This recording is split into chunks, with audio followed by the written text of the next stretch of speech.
नमस्कार मेरे प्यारे दोस्तों, कैसे हैं आप सभी। दोस्तों, आज फिर मैं एक नई कहानी लेकर आई हूँ जिसका टाइटल है श्रापित सिक्का।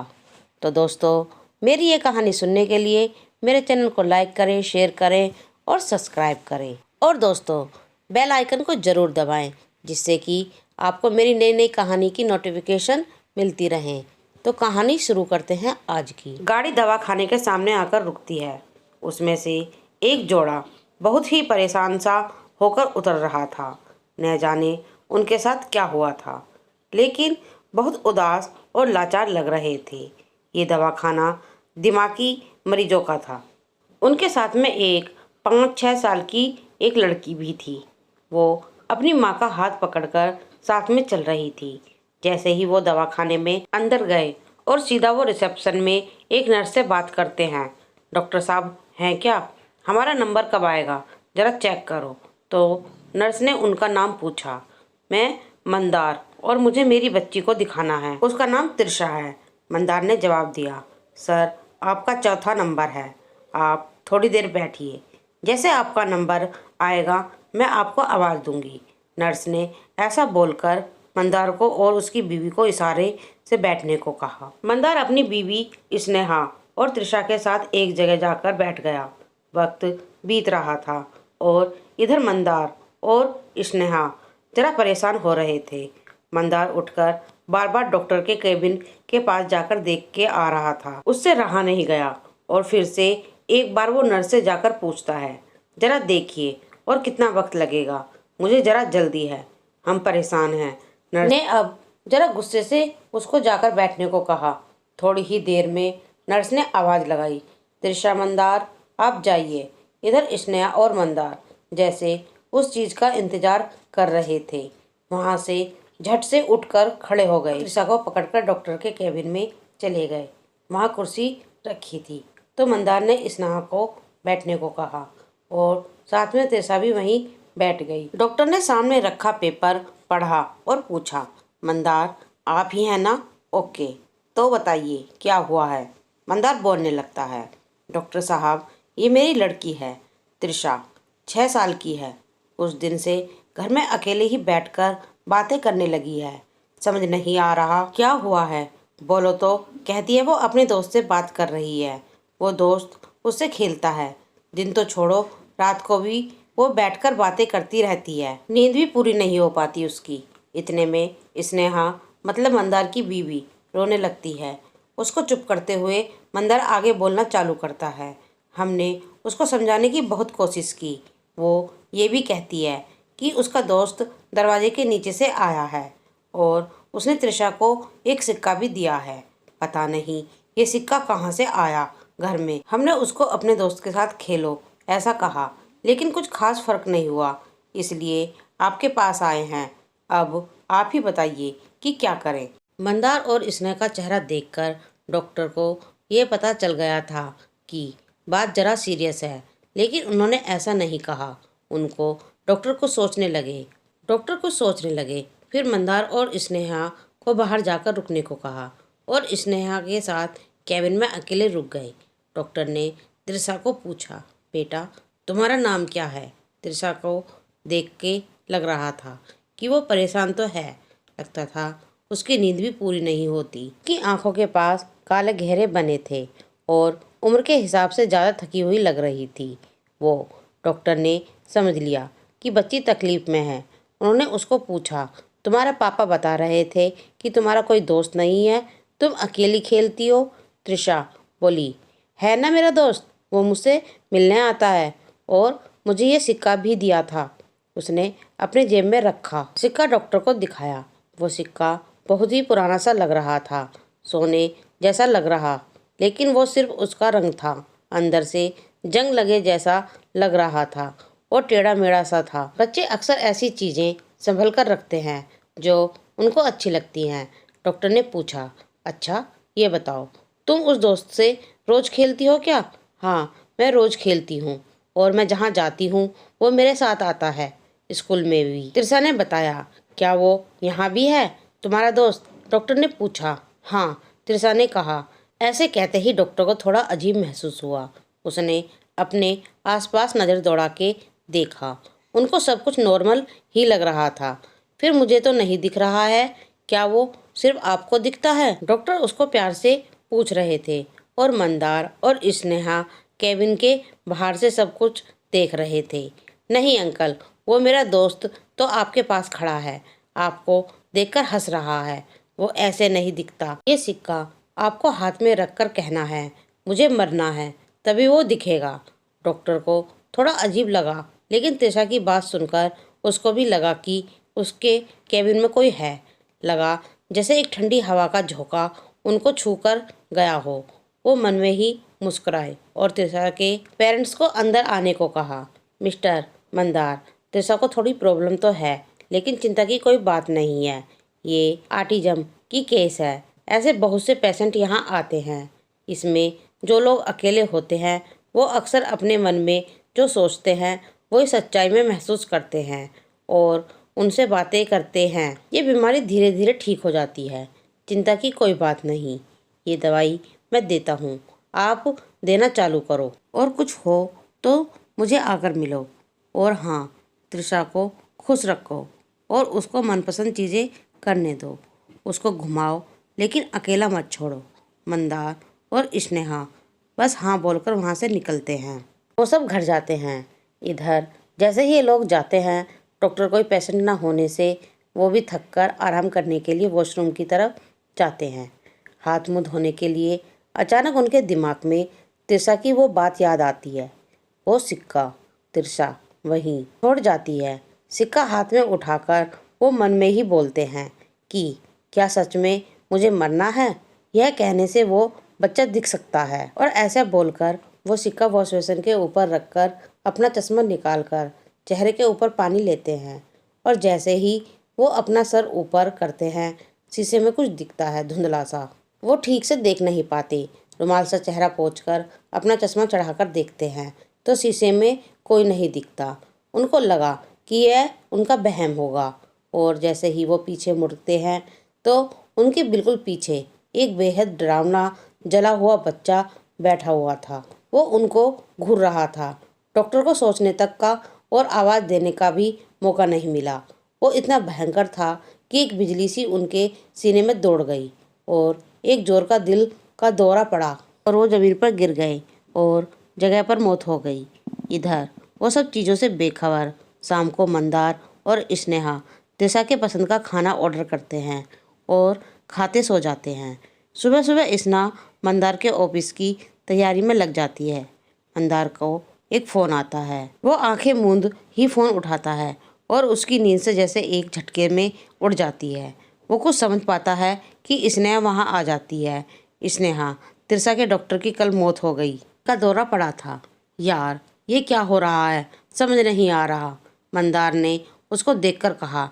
त्रिशा अभी भी सो रही थी। मंदार, कैसे करेंगे? स्नेहा को अब चिंता होने लगी। मुंबई में डॉक्टर्स की कोई कमी है क्या? हम दूसरा डॉक्टर देख लेंगे त्रिशा के लिए, मंदार ने स्नेहा को समझाते हुए कहा।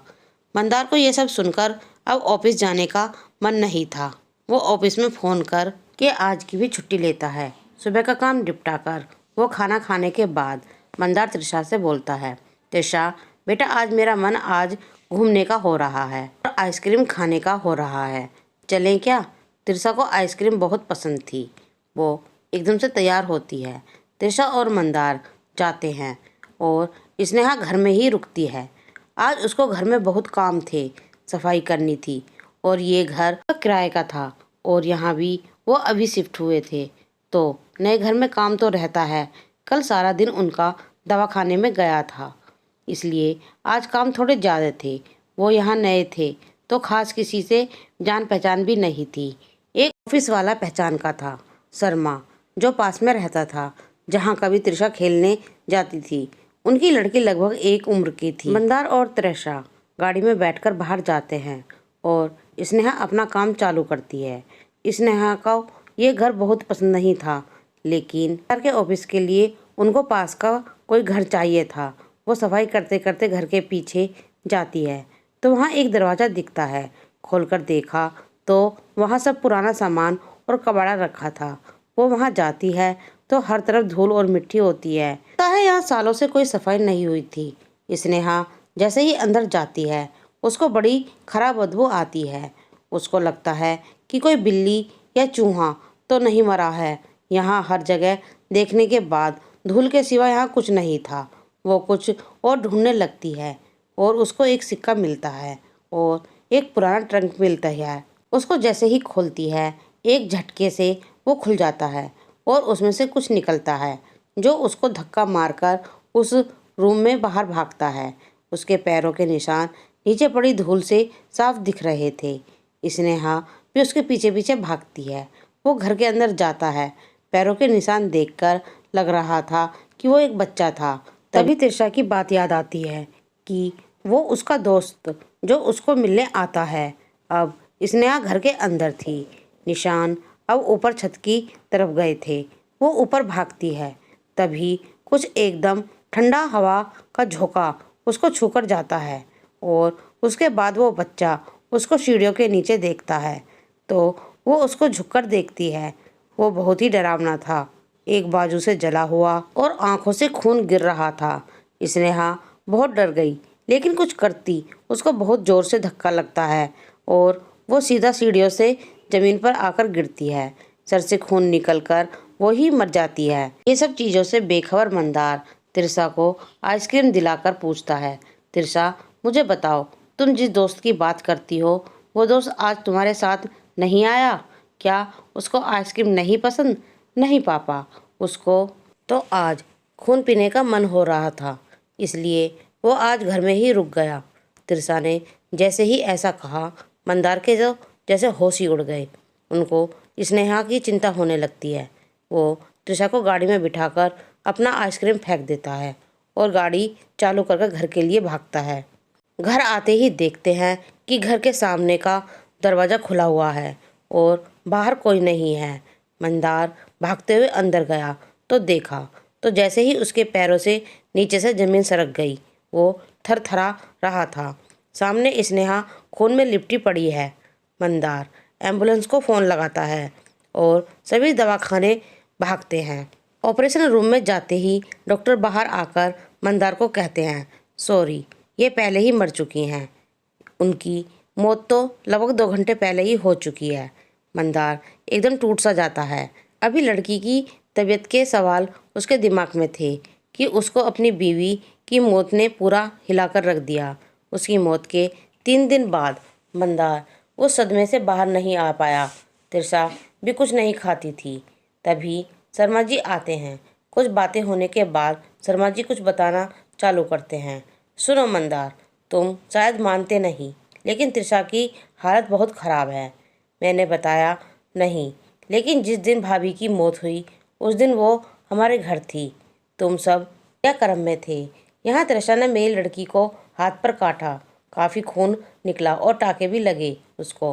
मैंने तुम्हें नहीं बताया, लेकिन जब मैंने उसको पूछा तो तिरसा ने साफ मना किया और कहा कि उसके दोस्त को तिरसा का किसी और के साथ खेलना पसंद नहीं आया, इसलिए उसने ये किया। मंदार, मेरी सुनो तो, अब डॉक्टर तो तुम कर रहे हो, लेकिन एक आदमी है जिसको मैं जानता हूँ जो ये ना समझने वाली चीज़ें कर लेता है।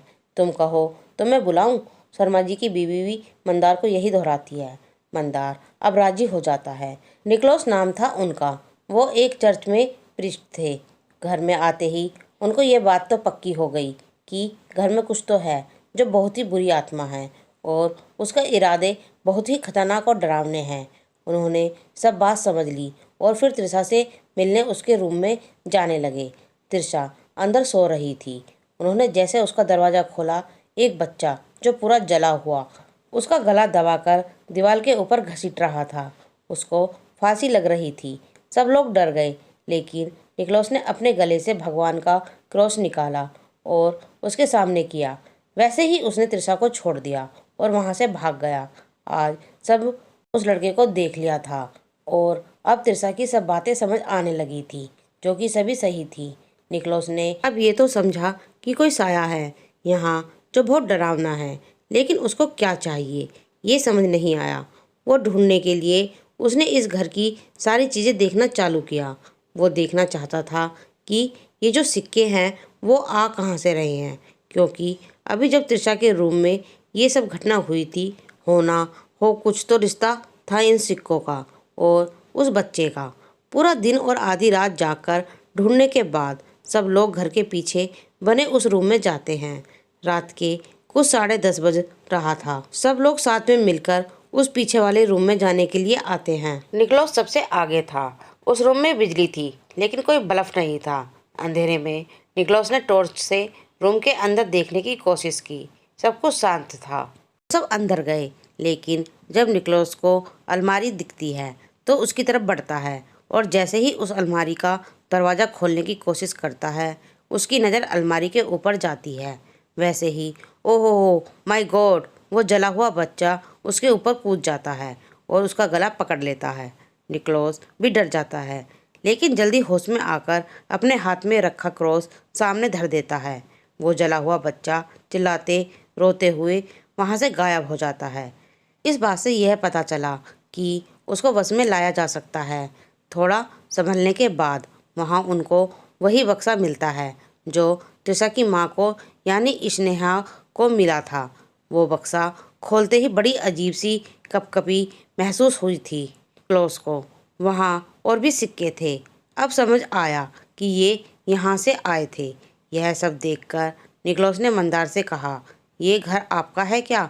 ये बक्सा और ये अलमारी यहाँ कहाँ से आई? हमें ये सब जल्दी पता करना पड़ेगा, क्योंकि आज हमने तृषा के साथ जो होते हुए देखा, इसका मतलब कि वो बच्चा तृषा से खेलने नहीं उसकी जान के पीछे पड़ा है। सुबह होते ही मंदार ने घर जिस एजेंट ने दिलाया था उसको फ़ोन किया। उसने उस घर के पुराने ओनर का नाम और नंबर दिया। उनको जैसे ही फ़ोन किया सब बातें पता चली। जो ओनर थे उनको ये कहानी उनके दादा ने बताई थी। ये अलमारी और ये बक्सा काफ़ी साल पुराना था, लगभग 100 साल पुराना। एक जमींदार खुदाई कर रहा था खजाने के लिए। उसके लिए एक डायन ने बच्चों की बलि मांगी थी। उस डायन ने 3 बच्चों की बलि मांगी थी। एक बलि देकर हो गया था, दूसरी बलि देनी थी, लेकिन कोई बच्चा नहीं मिला। इसलिए डायन ने उसी जमींदार के बच्चे की बलि मांगी। पहले तो उसने मना किया, लेकिन फिर धन की चाहत में उसने हाँ कहा। लेकिन ये बात गांव वालों को न जाने कहाँ से पता चली। जब बलि देने की बारी आई तब सभी गांव वाले मसाल लेकर वहां पहुंच गए। उन्होंने उस डायन को जलाना चाहा, लेकिन उसका काला जादू आता था। काले जादू की बहुत बड़ी साधक थी। वो धन कमाना तो एक बहाना था। वो बच्चों की बलि से अपनी काले जादू की ताकत बढ़ाना चाहती थी। जैसे ही वो मरने लगी, कि काली रूह उस जमींदार के बच्चे में चली गई, तो लोगों ने उस बच्चे को भी जलाना चाहा, लेकिन ऐसा हो न सका और वो बच्चा बिना जले रह गया। उस बच्चे को इन्हीं सिक्कों के साथ दफन कर दिया गया। इस तरह वो धन जो मिला था वो श्रापित हो गया।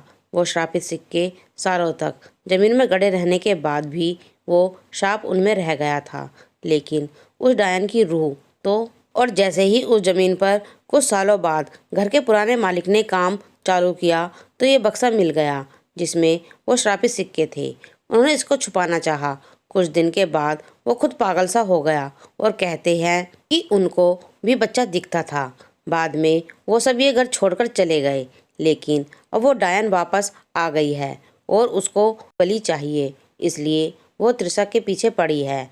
ये सब बातें समझ आने के बाद अब निकोलस कोई गलती नहीं करना चाहता था। इधर देखा तो तृषा अब सिर्फ जिंदा लाश बन चुकी थी और ज़मीन पर गिर चुकी थी। निकोलस ने अपनी बैग में से पवित्र जल निकाला और उसके गले का क्रॉस हाथ में लेकर कुछ बोलने लगा। उसने पवित्र जल उस श्रापित सिक्कों पर और उस अलमारी पे डाला। जैसे ही उसने ऐसा किया वो बच्चा सबको दिखने लगा। वो भाग रहा था यहाँ वहाँ। उसकी आवाज़ बहुत ही भयानक लग रही थी।